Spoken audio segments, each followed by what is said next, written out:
Hey everybody, this is Corey Salter Floyd. I'm at PAX Unplugged 2023, and I am standing next to the man, the myth, the legend, Mike Pondsmith. I thought you were talking about Bigfoot, man. Hi, gang.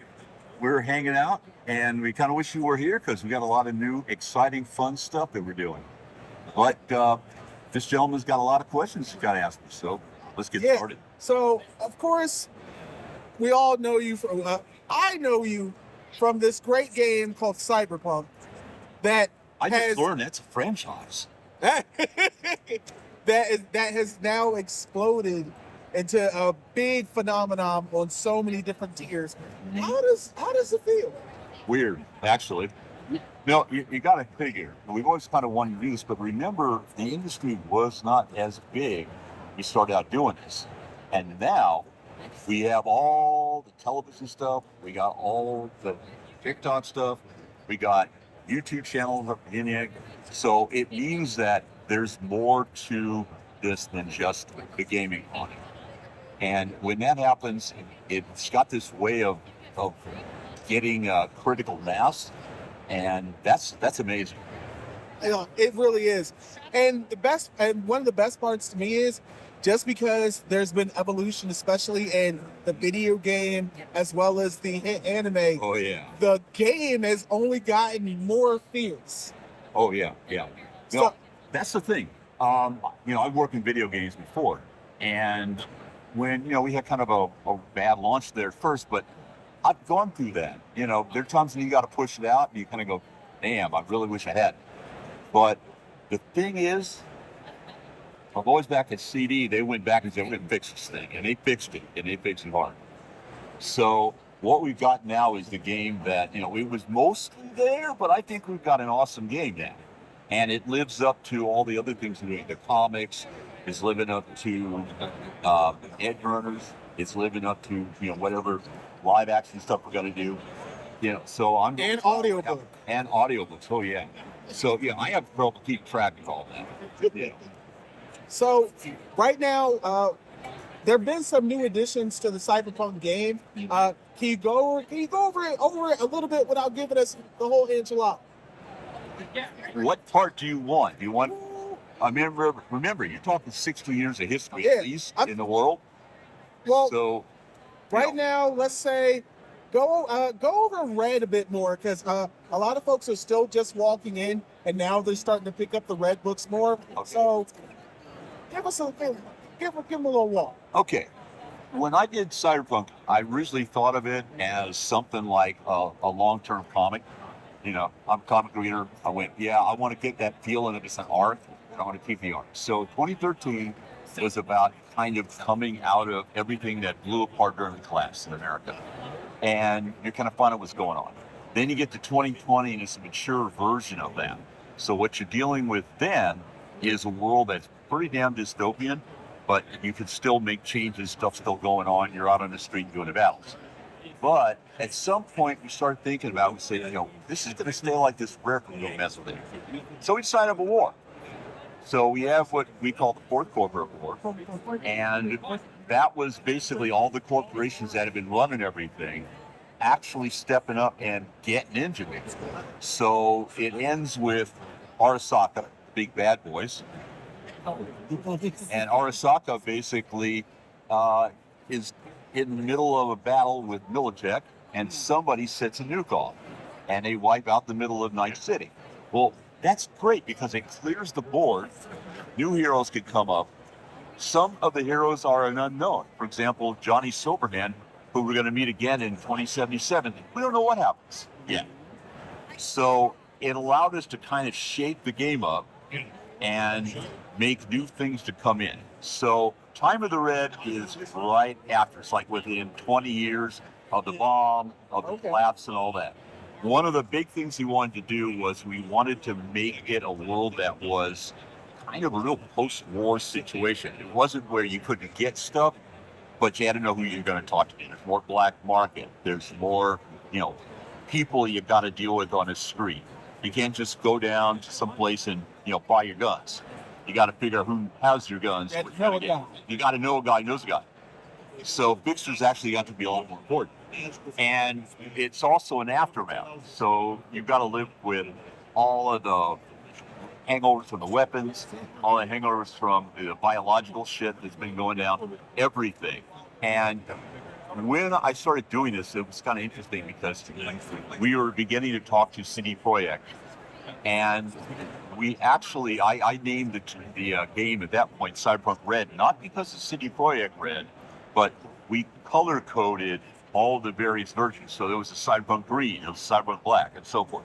So this is Cyberpunk Red, and then we start talking to them. We go, hey, you CD Projekt Red. Yeah, okay, that works. So when we started doing this, Red was designed to take us from 2020 and the war all the way up to the 60s, and then it's like one of those relay races you did in high school. So we hand the baton over to them around the 2060s, primarily the thing that is a war between what's left of the United States and Night City. And so the new product that's out, the new DLC, Phantom Liberty. Phantom Liberty is basically some of the aftermath of what went down during that time, as basically the unification wars are going on, and Washington's trying to get things back together again, and Night City is facing the challenge of, are they going to roll over us? Are we going to not be what we are? So one of the fun parts about Phantom Liberty was we got to explore that and find out what all the other sides were that weren't normal corporations. We said, okay, the governments are back. What are they doing? Why are they doing it? So it's all this, I like to say it's like starting off in 2013 to 2020, it's Star Wars. And then, Red is Empire, and then Return of the Jedi is 2077. Okay. I'm digging it. Now, on Phantom Liberty. Yeah. How did you find out about Idris Elba being involved? Oh, that was great. Okay. The guys over at CD are great, but they love messing with me sometimes. They sneak stuff up. For example, when we found out about Keanu, they're going, Mike, we want you to guess who we got. We tell you he's in a band, and they're telling me this stuff, and they're kind of trying to get me to guess. I'm going, okay, I'll try to guess it. And that night, I'm sitting around with my wife, who's the business manager, and she says, it's Keanu Reeves. And I'm going, no, man, no way. You could have got Keanu Reeves. So next day, we go into the studio, and they pull out of some stuff, and Amelia, who's my big contact there from social, says, so, Mike, have you figured out who it is yet? And I'm going, well, I'm still kind of working on it, but then Lisa over in the corner says, it's Keanu Reeves, isn't it? And you watch their faces go, faces fell. And I looked over and said, she does that stuff all the time. So they decided to get sneakier. So when they brought Edge Runners over for us to look at, and we've binged 10 hours of Edge Runners. We're all just sitting there in the office going, man, this is great, but man, I'm losing it now. But when we did the Edge Runners binge, they also brought along the first teaser. So we're sitting there, we got the bit where, Solomon Reed is sitting there, on the end part, and they're driving along and the whole bit. And I'm looking over and I go, that guy looks a hell of a lot like Idris Elba. Are we going to get in trouble? And they're going, it's Idris, man. You son of a bitch. You got Idris Elba. Oh, yeah. What did you do? He said, no, he wanted to do this. He was in it. Oh, man. So, and I'm going, I get out of the meeting and go in and say, yeah, Edge Runner's okay, but we got fucking Idris Elba.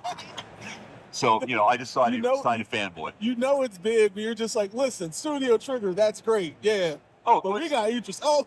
Well, Studio Trigger, they came back to me and they, because I saw the script, and all of it like that. And they come back and they go, okay, so, we're going to do the anime. And I said, we're doing it that soon? They said, yeah, we got Studio Trigger. And I went, because I think they didn't know that I knew who Trigger was. Okay. But I'm a big Trigger fan. So they basically said, yeah, we got these guys from Studio Trigger. I'm going, you got frickin' Studio Trigger. So the great part about working with these guys is that we have a fun time kind of one-upping each other and sneaking stuff up on each other. And what I like is they respect the world.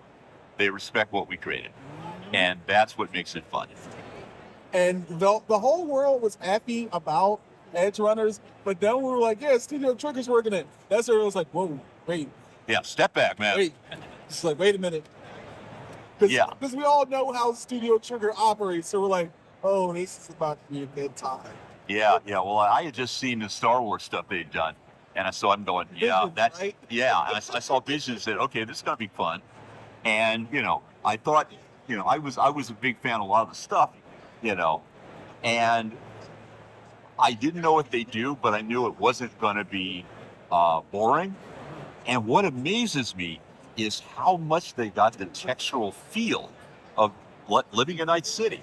There's a sequence where David's going to school and he's stepping past the drums and Right. guys shooting each other and there's police tape all over the place. And I went, yeah, that's what it's The like. city, you see Yeah. the city's breathing. Yeah, you see the city. And, it particularly was interesting because I had enough background. I had cousins who grew up in the projects in New York. So I kind of knew what that was going to feel like. You go and visit your cousins and you dodge the gangs. But they got that feeling. And it worked because people suddenly went, yeah, okay, I don't think I want to live there all the time, but this is really a cool place. So I thought Trigger was just an inspired choice. And I got to admit, we've been talking about doing a live action, and it's been announced recently. And, no one's telling me who we're thinking about getting for the live action because they want to pull this on me again. Listen, when feel free to hit me an email. Well, I wouldn't mind having a scoop on that, if possible. I'm going to get the scoop on this. They're going to come in and go, you didn't figure this one out, did you, Mike? Because, I think they really get off on just, seeing what they can pull off and surprising me. And because, most of the guys over there are fans and, they play the game, they know the game. You know that they're going to come up with something that you're going to really enjoy because they're coming from the same place we are. Okay. How do you feel about just you've left such an impact on the culture? You have single-handedly got a lot more Black folks interested in tabletop gaming. Damn straight. How does that feel? That feels good. And part of it is when I got started, I think there were two other brothers who were in there, and that was about it. So we all be sitting around a convention going, yeah, it's us. Okay. But what I found was that the industry was a lot more accepting than I would have thought. And so people kind of went, oh, yeah, come on in, let's party. And I spent a lot of time getting across to some of the brothers who wanted to get into this that, they're not going to throw you out. They're not going to give you shit. They back me up, they'll back you up. But you've got to do the work. You got to sit down and write a good game. You can't coast on stuff. You're going to have to make something people want to see. But if you do that, people will respect it. And so I see a lot of, new brothers coming in, from all over the place, both in video games and over on tabletop and, just amazing, Hollywood stuff and so forth. And I go, yeah, now we're getting our time. Let's go do this. And nobody is sitting around going, nobody's going to let me in because they're just going to head and do it. And they're doing the work. And that's how you make your mark. You don't ask whether someone's going to let you in. You do it. And you say, see what I just did? Yeah. That's me. That's me. I'm in. I want to thank you so much for the time I've had with you. It's really been awesome. Thanks. I couldn't be happier. I hope you guys enjoyed this because this is definitely a treat for me, and I hope it's a treat for you guys. Mike Pondsmith, everybody. Hey, guys. I'm glad you could join us, and keep an eye out because Californian's always around. We're always doing something crazy. Okay? Be sure to check us out. This has been Corey Salter Chief Floyd at PAX Unplugged 2023.